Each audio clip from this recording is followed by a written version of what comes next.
Welcome back to the Thom Hartmann Program. I'm Alex Lawson, filling in for Tom, and I am very lucky to be joined in studio by Rebecca Vallas, whose title I believe is just The Boss. No disagreement here, I think it's Alex. just The Boss. You got it right. And host of Off Kilter, a radio show that everybody should be listening to. And I think that's kind of the into what I want to talk to you about, because, you know, you're on the Thom Hartmann Program. Tom is a truth teller in the media. Off Kilter, the point of it is to tell the truth, tell the stories that the media, the corporate media, are ignoring. I was just talking with Representative Mark Pocan from Wisconsin about how the corporate media ignores a lot of the stories that, you know, that the progressives are working on. And then there is one piece of corporate media garbage that I really think is, you know, has eternally been horrible on Social Security. They also, though, lied us into the Iraq War and never said sorry for it.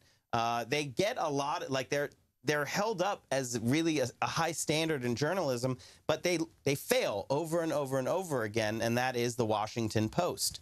So I want you to tell us about the latest debacle of horrible journalism coming out of that newspaper. Yeah, Alex, I really appreciate you wanting to be one of the truth tellers on this, because unfortunately, the media gets it wrong over and over and over again on Social Security broadly, but in particular on Social Security disability insurance, which is part of Social Security. Out of every paycheck that you're paying into the Social Security system in case of needing income in retirement, you're also paying effectively for disability insurance. So if you hit a point in your life where you end up getting injured, or you get sick, or you develop a disability and it limits your ability to work significantly, that disability insurance is there for you. And that's something that a lot of people don't really realize they're paying into when they pay their FICA taxes out of their paychecks. Now, just backing up for a second, this is one of those classic zombie lies that just won't die. And the Washington Post has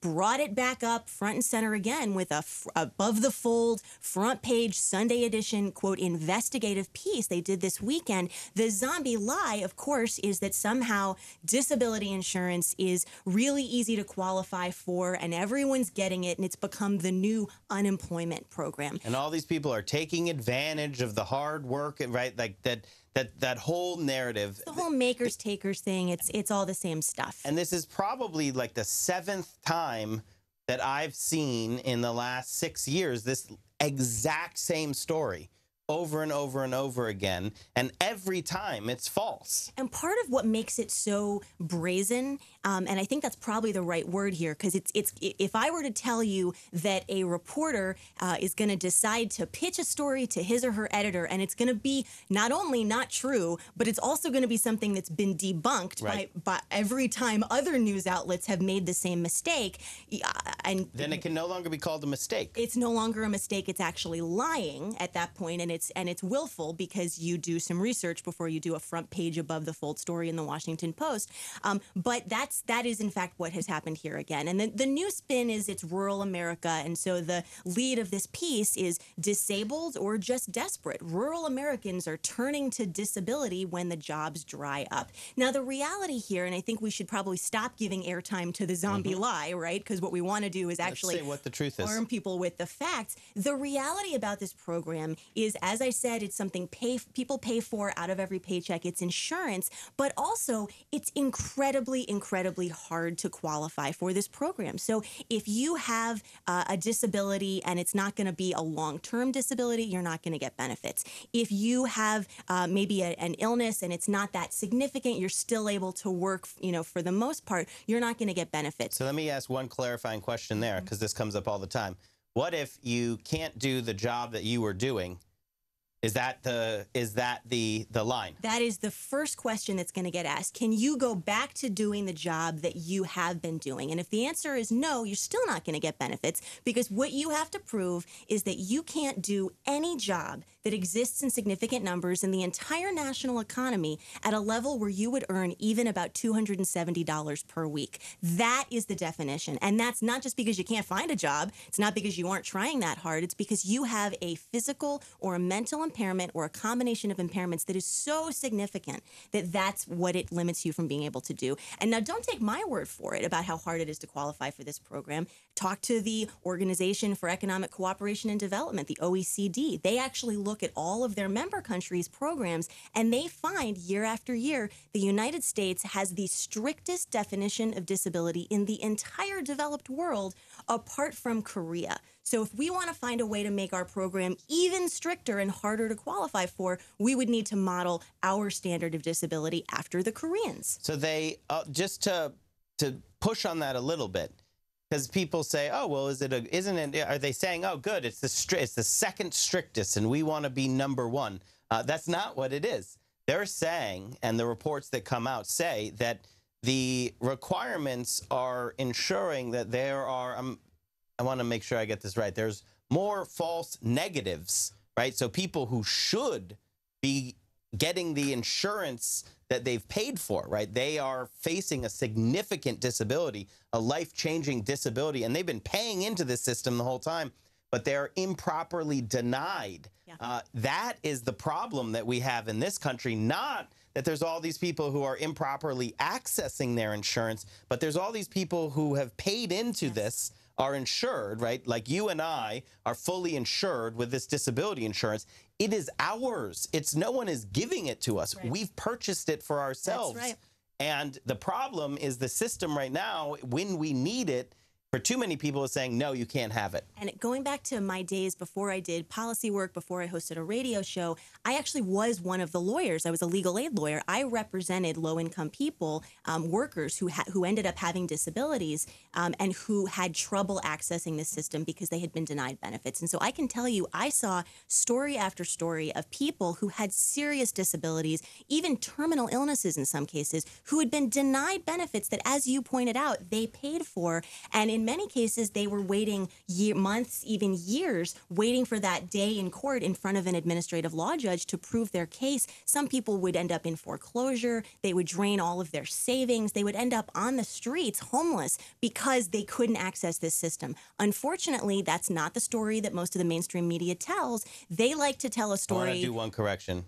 It's the corporate media. Okay, sorry, not just the mainstream media, but the corporate media, the story that gets told over and over again. And it's not just the Washington Post here who continues, by the way, to get this wrong. This is not a new story for them either. They published exactly the same story in 2010, the last time, and got it all wrong the last time. But it's, NPR did a series several years ago that committed all the same sins. It's not just the corporate media. No.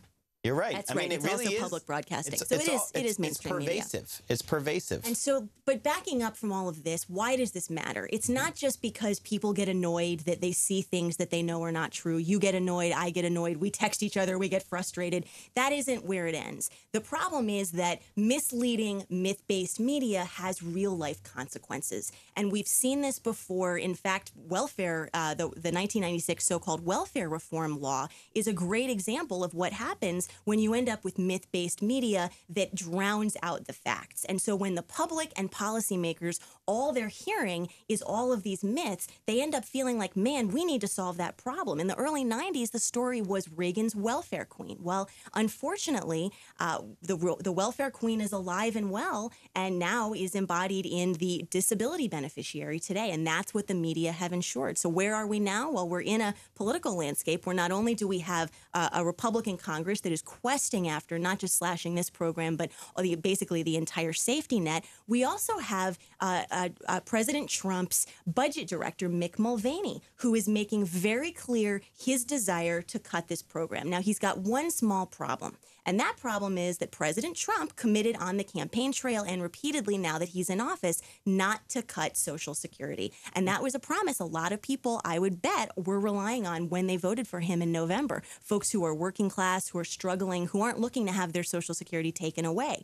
And Mick Mulvaney has very smartly realized, well, if we make sure that people believe that Social Security retirement is the good Social Security and that Social Security disability insurance is the bad and welfare-like Social Security, then Trump isn't going to be accused of breaking that promise if he cuts the disability part. And that is exactly what stories like this give him cover to do. And I mean, what I want to say is it is an active part of the attack, right? It's not like these magically happen apart from each other. The myth, the lie of the welfare queen was concocted by right-wing ideologues. Exactly right. Who work for greedy liars on Wall Street and all the other billionaires. And they want to cut programs so that they can extract wealth to themselves. That's what it's about, stealing money from the people into the pockets of billionaires. And they use their own media to propagate these myths and to corner politicians who are too weak to stand up with the truth and fight back. And we actually saw this, Alex. There's a direct link, not to interrupt you, but to interrupt you. There's a direct link between where some of these stories actually get not just pitched, but funded. Yeah. So we saw with NPR, and this news broke, but no one really actually followed it. The story that NPR did, because they are public broadcasting, was privately funded. And guess who some of those funders were? It was the private disability insurance market, who has a ton to gain if we end up seeing cuts to this program, because then they actually get to say their product is the alternative. And so that's what happened with NPR's story. I don't know if the Post is receiving any kind of funding to do this. Well, I mean, Peterson, right, has a content sharing agreement with the Washington Post. Pete Peterson is the billionaire who has made it his life's quest to push millions of people into penury and an early grave for some sort of, psychological, I don't know why. It is greed, but he has to have so he must get joy out of it. I'm sure he does. The way that Paul Ryan, I think, also gets some sort of thrill. He said he fantasized about it in college. Like, that's a sickness. At keg parties. That was the rest of that sentence. Yeah, that's a sickness. But these are strategically designed lies, propaganda to tee up policies that benefit the paymasters. So the reason they tee up disability insurance, which is part of Social Security, there is no two Social Securities. There's one. It is one wage insurance package. We are insured against the loss of wages for a few things: retirement, disability, and for the families, death of a breadwinner, survivors benefits. But what they're doing is they're trying to tee up, they're looking for the soft underbelly that they can actually destroy Social Security. So what I want to make sure everyone understands is that, they're going to try to say, oh, don't worry, we're not going to go after this, the good side. We're only going after the quote unquote bad side. That's not at all true. First of all, there's no sides. There's just one. Second of all, this is a strategically designed attack. It's actually mapped out of how to destroy the entire program writ large. They are coming after Social Security. They never quit. They never give up, and the attacks on disability are just a vector for them to put their propaganda in their attacks. And I want to say, Alex, for anyone who did read the Washington Post piece, I actually got a lot of emails from friends, from family members, from colleagues who said, and I would agree with this, it was a beautifully written piece that actually inadvertently highlighted a whole bunch of real problems. So my plea to people who both read that piece and are interested in actually wondering what are the policy solutions here would be, let's not blame the lifeboat for the floods, but instead the man who's profiled in this Washington Post piece, he's unemployed, he's looking for work in a rural town, Beaverton, Alabama, and he says in the piece he's never had health insurance in his entire life. That in itself is a huge problem that maybe we should be talking about Medicaid expansion, because Alabama is one of the states still refusing to expand Medicaid. Maybe we should be talking about the consequences if the Republican plan for repealing the Affordable Care Act and massively gutting Medicaid beyond just rolling back the expansion would actually do. It would hurt people like him and other people who would be in his predicament, getting sicker, being unable to work because they don't have access to preventive care and to treatment for injuries like the one that he has. He has a bad knee. So anyway, all that's to say that there are real issues that media could be focused on here, many of which the Post would be well advised to take up. And I particularly think it's important to say that because what we've been told is that this is the beginning of a year-long series that the Washington Post is going to be doing on these issues, disability in America and what it means and how it is playing out. There are a lot of real issues that should be tackled, not just the lack of health insurance that this man profiled in the piece has, but how about thinking about the disability wage gap? People with disabilities in this country only earn 63 cents on average on the dollar compared to their peers who don't have disabilities. Let's think about that and why people who are struggling to work, struggling to make ends meet for their families are being met with problems at every turn and even employment discrimination. There's a lot there, Alex, and that's what the media should be doing if it were actually doing its job, not pushing these kinds of welfare queen stories that can end up having real consequences that include the removal of lifeline programs that help people keep a roof over their heads. And they're not just stories, though. It's propaganda. I'm not going to back away from that. It is propaganda. And if a journalist, with beautiful writing skills, got snowed over, right? Like they didn't know what they were signing up for. They should have dug into that first. It's propaganda, and that's what that piece is. I think that what we need is for all of we'll find the contact information for the ombudsperson at the Washington Post. There isn't one. Oh, perfect. So let's get them on Twitter, Facebook. How else can we actually push pressure? Because you bring up the year-long, right? Yeah. I mean, if this is just a year-long of propaganda campaign, that we cannot allow that to happen. So listeners can go to talkpoverty.org and actually find my response to the piece. And if you want to help be part of the solution and pushing facts out there, tag the Washington Post in your tweet, share my piece and say, these are the facts. Really hope you guys will be addressing these either in corrections or in follow-up stories as part of this series. Talkpoverty.org. Rebecca Vallas from TalkPoverty.org and host of Off Kilter. Thanks for joining us on the Thom Hartmann Program. Thanks for telling truths and facts, Alex. Appreciate it every time. You're listening to the Thom Hartmann Program.